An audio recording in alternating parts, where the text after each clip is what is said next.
பரிசுத்த நாமத்திற்கு மகிமை உண்டாதாக. என் பேர் ஜான் பிரிட்டோ. நான் அந்தமான்லேருந்து வந்திருக்கிறேன். அந்தமான் பாத்துபசி என்ற இடத்துல இருக்கிற பிரதரன் சேப்பல் சகோதரர் ஐக்கிய சபையிலேருந்து நான் வந்திருக்கிறேன். நம் ஆராதனை வசனமாக லூக்காவின் புஸ்தகம் 18ஆம் அதிகாரம் 10 to 13 வரையும் பார்ப்போம்.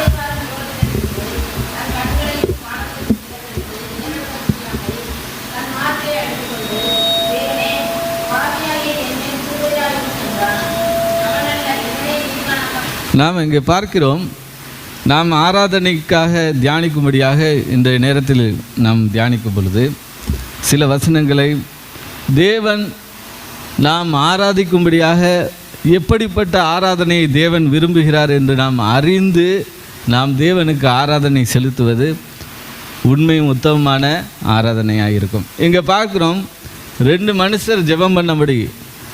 இது பழைய ஏற்பாட்டின் காலத்தில் நடக்கிற தேவாலயத்தில் நடந்த சம்பவம். அது இயேசு கிறிஸ்து உதாரணமாக சொல்கிறார். தேவாலயத்தில் 2 பேர் ஜெபம் பண்ண வந்தாங்க. ஒருவன் யார்? பரிசேயன், மற்றவன் ஆயக்காரன். இங்கே 2 பேர் என்ன பண்ணுறாங்கன்னா, 11வது வசனத்தில் சொல்லுது, பரிசேயன் ஆயக்காரன். இந்த 2 நபர் எப்படி ஜெபம் பண்ண வந்தாங்க தேவனுடைய ஆலயத்தில்? பரிசேயன் சொல்கிறான், தேவனே, நான் பரிகாரர், அநியாயக்காரர், விபச்சாரர் ஆகிய மற்ற மனுஷரை போல இந்த ஆயக்காரனை போலவும் இல்லை. கம்பேர் பண்ணி சொல்கிறான், இந்த மனுஷன் மாதிரி நான் இல்லை. நான் எப்படி இருக்கேன்? நான் ரொம்ப நேர்மையாக இருக்கேன், உண்மையாக இருக்கேன் அப்படின்னு தேவாலயத்தில் அதுக்கப்புறம் பாருங்கள், மனதிலே சொல்கிறான்னு இருக்கும். வாரத்தில் 2 தரம் உபவாசம் பண்ணுகிறேன், 2 வாட்டி ஃபாஸ்டிங் ப்ரேயர் பண்ணுறேன், என் சம்பாத்தியத்தில் எல்லாம் தசமபாகம் செலுத்துகிறேன் என்று தனக்குள்ளே ஜெபம் பண்ணினான். தேவன் 2 பேரையும் இருதயங்களை பார்க்கிறார், 2 பேருடைய மனசை பார்க்கிறார். இவன் வாய் திறந்து சொல்ல, ஆனால் சொல்கிறான், நான் தேவனே, நான் 2 தரம் உபவாசம் பண்ணி என்னுடைய சம்பாத்தியத்திலெல்லாம் தசமபாகம் கொடுக்குறேன் அப்படின்னு சொல்லி தேவாலயத்தில் ஜெபம் பண்ண வருகிறான். இன்னொருத்தன் என்ன பண்ணுறான்? இவர் யார்? பரிசேயர். சரியா? இன்னொருத்தர் யார்? என்ன பண்ணுறாரு? 13வது வசனம் படிங்க. ஆயக்காரன் தூரத்திலே நின்று தன் கண்களை வானத்திற்கு ஏறெடுக்க துணியாமல் தான் கண்ணை கூட மேலே நோக்கி பார்க்குறதுக்கு அவனுக்கு தைரியம் இல்லை. ஏன்னா அவன் செஞ்ச தப்பு. நீங்கள் பாருங்கள், பழைய ஏற்பாட்டில் பரிசேயரோட வேலை, ஆயக்காரனுடைய வேலையை குறித்தே இவங்க 2 பேரோட தப்பை நம்ம கண்டுபிடிச்சிடலாம். பரிசேயன்னா அவங்க எப்படி இருப்பாங்க? அப்படி தான் இருப்பாங்க. தேவாலயத்துக்கு ஊழியம் செய்வாங்க, உபவாசம் பண்ணுவாங்க, அப்படி இருப்பாங்க. இந்த ஆயக்காரன் பரம்பரையாக அந்த சமயத்துலலாம் அப்பாவுடைய வேலை பையனுக்கு, பையனோட வேலை பிள்ளைகளுக்கு, பேர பிள்ளைகளுக்கு இப்படி தான் போகும். ஆயக்காரன் உங்களுக்கு தெரியும், அவங்க எல்லாம் வம்சமாக ஆயக்காரனாகி பிறந்துட்டான். ஒரு ஆயக்காரன்னா தெரியும்ல, அது டேக்ஸ் கலெக்டர், வரி வசூல் செய்வன். அவன் எப்படிப்பட்ட வேலைன்னா மக்களை மிரட்டி வசூலிக்கணும். அப்போல்லாம் ராஜா சொல்லிடுவார், நீ போய் காசு வாங்கிட்டு வான்னு சொல்லிடுவார். நீ போய் வரி வசூலிச்சுட்டு வா. அப்போ வரி வசூலிக்கிறதுக்கு மக்களை தம்கி கொடுத்து, அதாவது மிரட்டி, இப்படிப்பட்ட காரியங்களெல்லாம் செய்த ஆயக்காரன் தான் இங்கே அழுகிறான். சொல்கிறான், தேவனே, நான் பாவியான மனுஷன், நான் மக்களை மிரட்டி காசு வாங்கியிருக்கேன், ஏன்னா என்னோடய வேலை அப்படி. அதை அவன் சொல்லலை, ஆனால் அப்படிப்பட்ட காரியம் அங்கே இருக்குது. சரிங்களா? அவன் என்ன சொல்கிறான்? தன் மார்பிலே அடித்து கொண்டு வானத்திற்கு தன் கண்களை ஏறெடுக்க துணியாமல் தன் மார்பிலே அடித்து கொண்டு, தேவனே, பாவியாகிய என்மேல் கிருபையாயிரும் அப்படின்னு தான் ஜெபிக்கிறான். தூரத்தில் நிற்கிறான், ஆயக்காரன் முன்னாடி இருக்கிறாரு, அவர் மனசில் ஜெபிக்கிறார். ஆனால் இயேசு கிறிஸ்து என்ன சொன்னார்?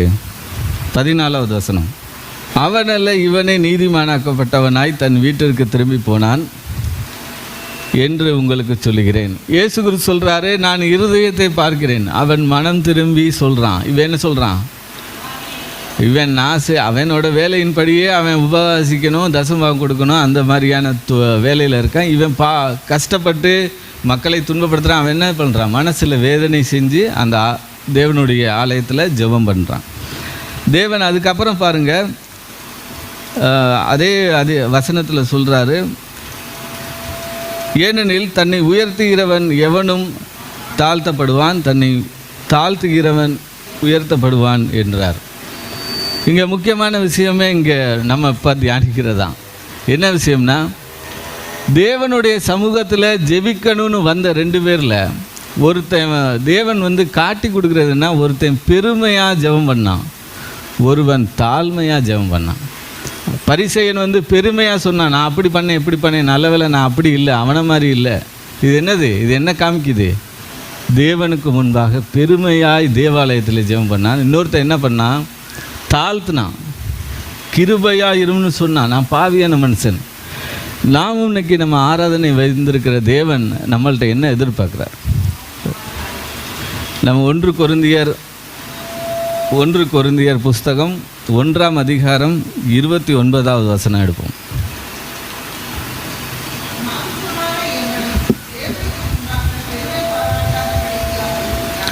மாம்சமான எவனும் தேவனுக்கு முன்பாக பெருமை பாராட்டாதபடிக்கு அப்படி செய்தார்.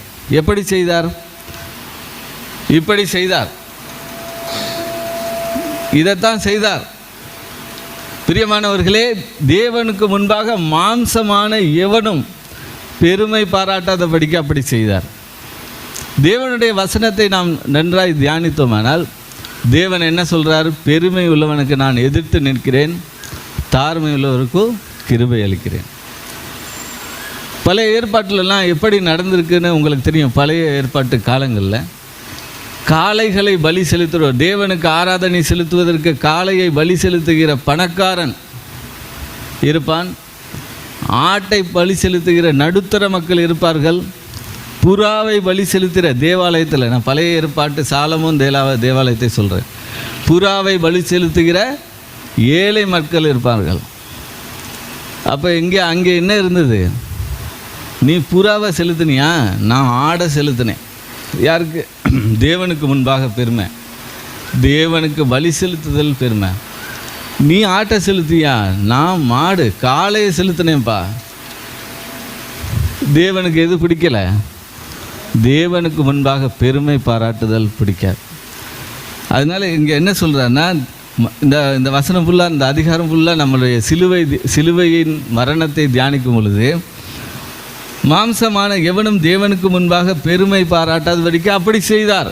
நம்முடைய தேவன் சிலுவையில் மரித்து இரத்தம் சிந்தி நமக்கு மீட்பை, 3ஆம் நாள் உயிர்த்தெழுந்து மீட்பை கொடுத்து நம்முடைய பலியாக அவரையே ஒப்பு கொடுத்து அதை உடைத்தார். நாம் பெருமையை கொண்டு வர முடியாது தேவனுக்கு முன்பாக. நாம் தாழ்மையாகத்தான் தேவனை அணுகும்படியாக இந்த காரியத்தை செய்தார். சரிங்களா? அதுக்கு அடுத்து 30வது வசனம் வாசிப்போம்.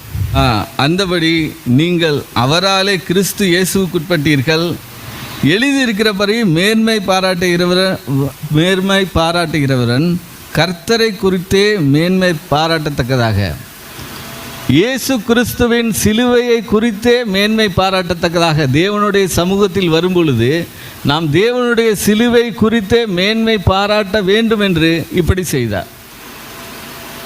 பிரியமானவர்களே, தேவன் எப்படிப்பட்ட ஆராதனையை நம்மிடமிருந்து எதிர்பார்க்கிறார், அவர் அங்கீகரிக்கிறார் என்று நாம் அறிந்து ஆராதிக்க வேண்டும். கடைசி வசனத்தை நான் வாசிக்கிறேன், 31. அவரே தேவனால் நமக்கு ஞானமும், சிலுவையே தேவனால் நமக்கு ஞானமாயிருக்கிறது. சிலுவை, இயேசு கிறிஸ்துவின் மரணம், அதுவே நம்முடைய ஞானமாக இருக்கிறது. இதுதான் உலகத்துக்கு தெரியலை. நம்ம ஆரம்பத்தில் தியானிக்கும் பொழுது உலக ராஜ்யத்தை அருமையாக சகோதரர் சொல்லும் பொழுது, சிலுவையின் ராஜ்யம் அவர்களுக்கு உணரவில்லை, சிலுவையின் ராஜ்யத்தை உணர்ந்த நாம் எப்படிப்பட்ட ஆராதனையை தேவனுக்கு செலுத்த வேண்டும். அப்புறம் பாருங்க, சிலுவையே நீதியும், அடுத்து சிலுவையே பரிசுத்தமும். சிலுவை இல்லாமல் நம்முடைய நீதி, இயேசு கிறிஸ்துவின் சிலுவை இல்லாமல் நம்முடைய நீதியாக அங்கீகரிக்கப்படாது. சிலுவை இல்லாமல் நம்முடைய பரிசுத்தமாய் அங்கீகரிக்கப்படாது. கடைசியாக சிலுவை இல்லாமல் நமக்கு மீட்பும் கிடையாது. பிரியமானவர்களே, நாம் இன்று ஆராதனைக்கு வந்திருக்கிற நாம் தேவனுடைய பலி மரணத்தை நினைவு கூர்ந்து அவர் விரும்புகிற பிரமாக அவருக்கு நம்ம ஆராதனை செலுத்துவது தேவனுக்கு பிரியமும் உத்தமமான ஆராதனையாக இருக்கும். கர்த்தர் தாமே இந்த வார்த்தையின் மூலமாக உங்களையும் என்னையும் ஆசீர்வதித்து இந்த ஆராதனை பங்கு கொள்ள கிருபை செய்வாராக.